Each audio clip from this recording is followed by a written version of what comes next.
My name is Prescott Smith, and I'm president of the Bahamas Sports Fishing and Conservation Association, also president of the Fly Fishing Industry Association. Hello, everyone, and thank you for joining us today. This conversation is particularly important for us because, of course, like most of you know, we are concentrating on the African diaspora, people of African descent, our life, our history, our heritage, where we are coming from, and what we represent in the world. So today we have the special honor of a brother of ours from the Caribbean who will be explaining something vitally important to us as it relates to the natural resources in Africa and the heavy price that Africans are paying for it. For the rest of the world economy to go on, there are certain resources that you just need. You can talk of computer, the resources that you need to be able to power the computer, all from different form of technology to nuclear weapon. All these are coming from the earth, and a huge percentage of this is located in Africa. And for the bigger economy to be able to get the resources, it would have mean in a fair world that they would pay for it. But they don't want to pay for it. We know that they don't want to pay for it. So for them to be able to get it free, not cheap, there's a difference between being cheap and being free. For them to get it free, they need to create a lot of distractions so that Africans were just fighting ourselves, whereas the resources that they need, they are taking it out. It has been like this for as far back as we can think. Thank you very much.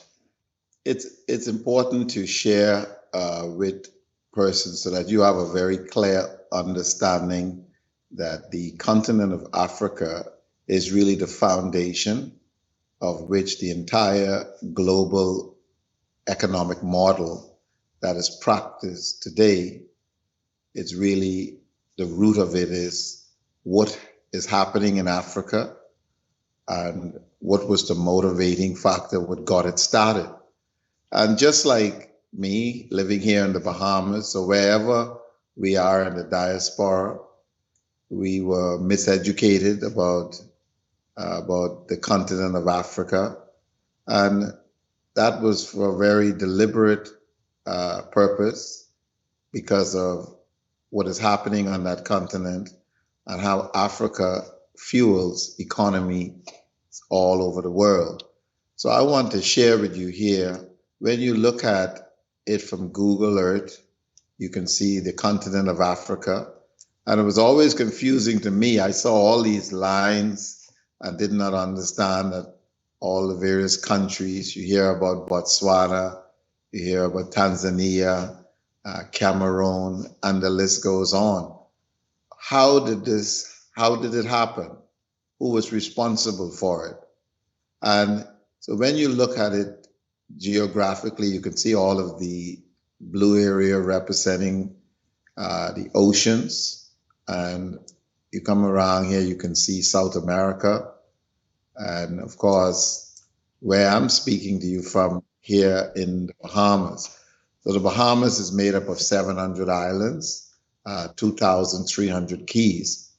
But what we will see is the model that is followed not only in every Caribbean country and the United States, China, Russia, all has to do with the foundation of it all, and that is the continent of Africa.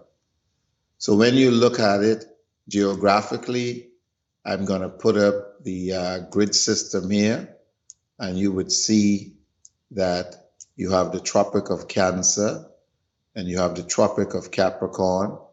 And as you spin the globe and you go all the way around, all this blue area you're seeing is oceans. You can see Australia here, but as you come back around, you can see North and South America. And pay particular attention to 30 degrees north and south. As you come around to Africa, you would notice that the largest landmass between 30 degrees north and south of the equator is the continent of Africa. Now, what is so significant about that is most of the living things on Earth are within that geographical zone.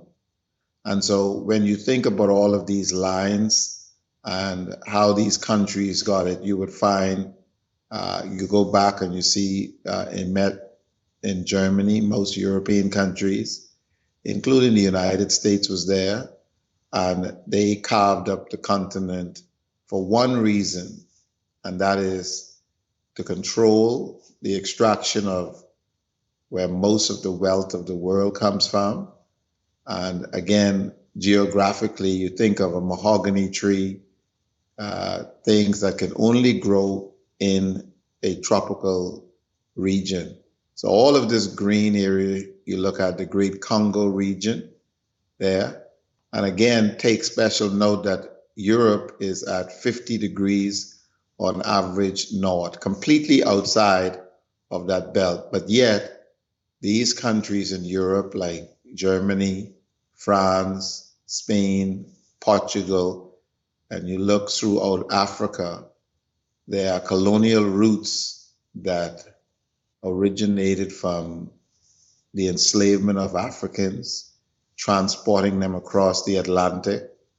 And like myself, the majority of us were miseducated to think that, slavery had something to do with what texture hair, the color of your skin.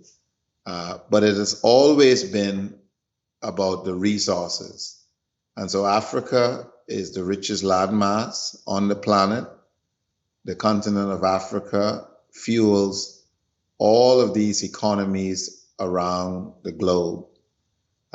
Again, as Obeah pointed out, the miseducation in so many different ways was a deliberate part of the process to keep us distracted as to what the real motive of why we go through so much that we are faced with today. And so no matter where you are, you can be of African ancestry in Brazil, or you could be here in the Bahamas, or you could be in Jamaica.